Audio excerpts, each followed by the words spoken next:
जय हिंद साथियों, मैं हरपाल ठाकुर सीहोर से। साथियों, आप सब लोगों को पता होगा कि भारतीय जनता पार्टी ने आज घोषणा की है कि वो पूरे देश में धरना और प्रदर्शन करेंगे। धरना और प्रदर्शन क्यों करेंगे? क्योंकि बंगाल में हिंसा हुई और उसमें कुछ लोग मारे गए।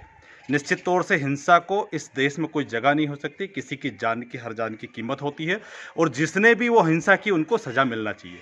पर एक बात समझ में नहीं आती साथियों, कि आज बंगाल में चुनाव हुआ और वहाँ पर जो प्रशासन हो चुनाव आयोग के अंदर में काम करता है। वहाँ का डीजीपी जो है वो चुनाव आयोग का बनाया गया डीजीपी है, तो फिर वो हिंसा का कंट्रोल क्यों नहीं हो रहा है? अच्छी बात है। भारतीय जनता पार्टी, प्रधानमंत्री मोदी, अमित शाह सहित आरएसएस, इनकी विचारधारा को आपको समझना पड़ेगा। समझना इसलिए पड़ेगा कि इस देश में ऑक्सीजन की कमी से 2 लाख से ज़्यादा लोग मारे गए, इंजेक्शन की कमी से 2 लाख से ज़्यादा लोग मारे गए, किसान आंदोलन में 500 से ज़्यादा लोग मारे गए। इनके कान, आँख, नाक में जूं तक नहीं रहेंगी। यहाँ तक कि प्रधानमंत्री ने एक बार शोक संवेदना व्यक्त भी नहीं की। अब सोचिए साथियों कि किसी व्यक्ति को जबरदस्ती पकड़ के मार देना और ऑक्सीजन सरकार के पास रखी हो और वो ऑक्सीजन नहीं पहुंचे और मार देने में क्या अंतर है? तो दोनों हत्या है, दोनों क्षमा योग्य नहीं है। अगर भारतीय जनता पार्टी, आरएसएस और प्रधानमंत्री मोदी और जेपी नड्डा, आप में थोड़ी भी शर्म होती, थोड़ी भी नैतिकता होती, तो आज आप धरना देते। बेशक आप आज धरना देते। धरना किस बात के लिए देते? कि इस देश में ऑक्सीजन और इंजेक्शन की कमी से जो 2 लाख लोग मारे गए हैं, उनके परिवारों को हम श्रद्धा सुमन अर्पित करते हैं। और दोषी, चाहे वो प्रधानमंत्री हो, चाहे सरकार हो, चाहे कोई अधिकारी हो, चाहे कोई कर्मचारी हो, उसको हम कड़ी से कड़ी सजा दिलाएंगे और अब यह तय करेंगे कि देश में एक भी व्यक्ति की जान नहीं जाने देंगे।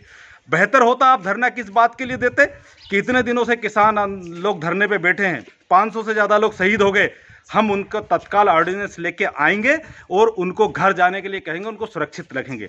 पर अच्छी बात है, आपका इंटरेस्ट बंगाल में है तो बंगाल में भी आप रखिए, आप धरना बंगाल के लिए दीजिए। चुनाव आयोग के अंडर प्रशासन है, वहाँ ममता बनर्जी का पसंद का डीजीपी नहीं है। देश के जनमत को समझिए और अभी भी समझ जाइए, ये देश को आप बर्बाद मत कीजिए। आने वाली पीढ़ियां आपको बर्बाद नहीं माफ़ नहीं करेगी, क्योंकि आपने पूरे देश को बर्बाद कर दिया। लोगों को जान के लाले पड़ गए। कहाँ आप 5 ट्रिलियन की बात करके आए थे? कहाँ आप मेट्रो ट्रेन की बात करके आए थे? कहाँ आप स्मार्ट सिटी की बात करके आए थे? और आज वास्तविकता में हर व्यक्ति को अपनी जान बचाने में भी विकास नज़र आ रहा। तो मेरा हाथ जोड़ के निवेदन है प्रधानमंत्री जी, आरएसएस के महानुभावों, भारतीय जनता पार्टी के महानुभावों, आप लोग धरना कीजिए, पर देश के लोगों की जान बचाने के लिए कीजिए। ऑक्सीजन की कमी से मरने वाले लोगों के खिलाफ उस पर कीजिए और बंगाल की हिंसा के खिलाफ भी कीजिए। तो इन तीनों को बचाने के लिए आप धरना कीजिए, सिर्फ बंगाल की हिंसा के लिए। ये दोहरा चरित्र आपको पसंद नहीं आएगा। कल अगर कांग्रेस पूरे देश में असंख्यातिक धरना करेगी तो आप क्या बोलोगे कि महामारी के समय पर कांग्रेस पार्टी और कांग्रेस पार्टी के नेता राहुल गांधी जी धरना कर रहे हैं?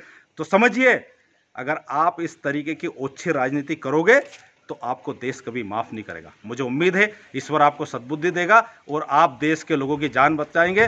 धन्यवाद। जय हिंद, जय भारत।